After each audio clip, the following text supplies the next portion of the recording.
Būt cilvēkam nozīmē domāt. Mēs ik mirkli domājam par darbu, par ģimeni, par problēmām, par rītdienu. Dažkārt mūsu domas ir gaišākas, reizēm tumšākas, reizēm tās ir smagākas, citreiz vieglākas, citreiz tās ir mierīgas, bet citreiz satrauktas. Bet 139. psalmā ir vārdi: cik dārgas man ir tavas domas, saka Dievs, cik liels ir to daudzums, ja es tās gribētu saskaitīt, tad to būtu vairāk nekā smilšu graudu. Kad es uzmostos, tad es esmu vēl ar vien pie tevis. Psalma autors saprot kaut ko brīnumainu, ka Dievs par viņu domā. Nevis vienreiz, nevis šad un tad iedomājās, bet vienmēr. Dievs par tevi domā. Mūsu domas ir mainīgas. Tās mainās atkarībā no gara stāvokļa, no notikumiem mūsu dzīvē, vai arī no cilvēkiem, kas ir mums līdzās. Bet Dieva domas nemainās. Manas domas nav jūsu domas, jūsu ceļi nav mani ceļi. Cik augstākas ir debesis pār zemi, tik augstākas ir manas domas pār jūsu domām, saka Dievs. Tas nozīmē, ka Dieva prāts nav sīkumains, tas nav arī atriebīgs, viņa domas nav nejaušas, nav mainīgas, nav garastāvokļa ietekmētas. Tās ir stabilas, un tās vienmēr ir žēlastības, mīlestības pilnas domas par tevi. Tās ir domas, kuru nolūks nav iznīcināt, bet dziedināt. 8. psalmā teikts: kas gan ir cilvēks, ka tu viņu piemini, un cilvēka dēls, ka tu viņu uzlūko? Domājieties, Dievs, kas pārvalda galaktikas, kas radīs šo debesu un zemi, viņš domā par tevi. Par tevi viņš domā. Viņš ne tikai tevi novēro, bet viņš aktīvi domā. Viņam ir nodoms pie tevis. Jo es zinu nodomus, ko es esmu nolēmis, saka Dievs tas kungs, miera un nevis ļaunuma nodomus, lai jums dotu nākotni un cerību. Tā varētu tulkot Jeremijas grāmatā rakstītus vārdus. Un šie vārdi toreiz tika teikti tautai, kas bija trimdā, kas bija izpostīta, vīlusies, salauzta, un Dievs saka: manas domas ir miera domas par jums. Tas nozīmē, ka arī tev tavā dzīvē, tad, kad tev šķiet, ka Dievs klusē, vai ka viņš tevi ir aizmirsis, viņš joprojām domā par tevi. Lūk, ko Dievs domā par tevi? Viņš domā, ka viņš tevi ārkārtīgi mīl. Es tevi mīlu tik ļoti, ka es tevis dēļ esmu dāvājis savu dēlu.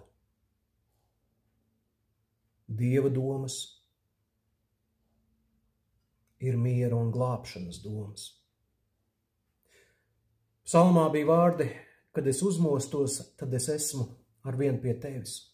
Dievs nav aizgājis. Arī tad, kad tu nejūti viņa klātbūtni, viņš ir tev līdzās. Tad, kad tu esi noguris un nespēji vairs lūgt, Dievs joprojām ir ar tevi. Tad, kad tu aizmiedz ar asarām, arī tur viņš ir tev klātesošs. Tad, kad tu pamosties, arī viņš joprojām ir ar tevi. Tu nevari izkrist no Dieva prāta. Ne slimībā, ne vientulībā, pat ne nāvē.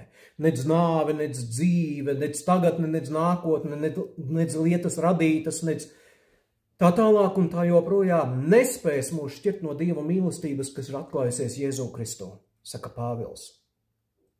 Arī tad, kad dzīve kļūst neskaidra, kad mēs uzdodam šo jautājumu: Dievs, ko tu domā par mani? Un tad, kad mēs nedzirdam viņa atbildi tūdaļ, bet šķiet Dievs klusē, tad zini, ka tieši klusumā varbūt Dievs domā pašas visdziļākās domas par tevi. Nevienmēr mēs saprotam Dieva prātu, jā, bet mēs vienmēr varam paļauties uz viņa prātu. Dievs vienmēr domā labu par tevi, jo viņš ir labs. Pat tad, kad tavas domas nesakrīt ar viņa domām.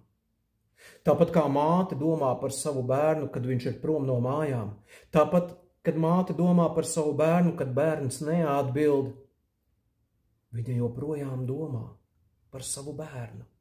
Tā arī Dievs domā par tevi. Vai māte var aizmirst savu zīdaini? Pat ja viņa tevi zīdaini aizmirstu, es tevi neaizmirsīšu, saka Dievs tas kungs. Savu roku plaukstās es tevi esmu ierakstījis.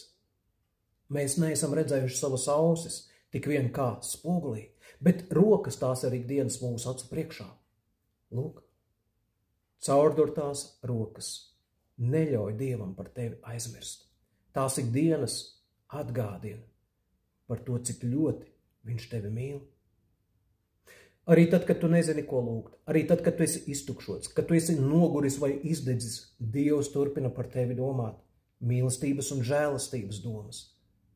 Tad, kad tu aizmiedz, viņš ir nomodā, jo Izraēla sargs nesnauž un neguļ. Tad, kad tu mosties, viņš jau ir klāt. Un arī tad, kad tu aizej no šīs pasaules, viņa domas ir ar tevi, un viņš pavada tevi arī cauri nāvei. Lūk, Dieva domas ir lielākas kā visa tava dzīve. Un tu esi šajās viņa lielajās domās ietverts. Pat tad, kad tu pats par Dievu nedomā, viņš domā par tevi. Tāpēc, ja jūti nemieru, kad ir smagi ap sirdi, atceries, Dieva domas ir miera un glābšanas domas par tevi. Tās ir mīlestības domas par tevi. Tāpēc Dievam nav vienalga, kā tu savu dzīvi dzīvo. Tad, kad viņš redz, ka tu ej aplamus ceļus, Dievs savā mīlestībā klauvē pie tavām sirds durvīm un saka, griezies atpakaļ, griezies atpakaļ. Lūk,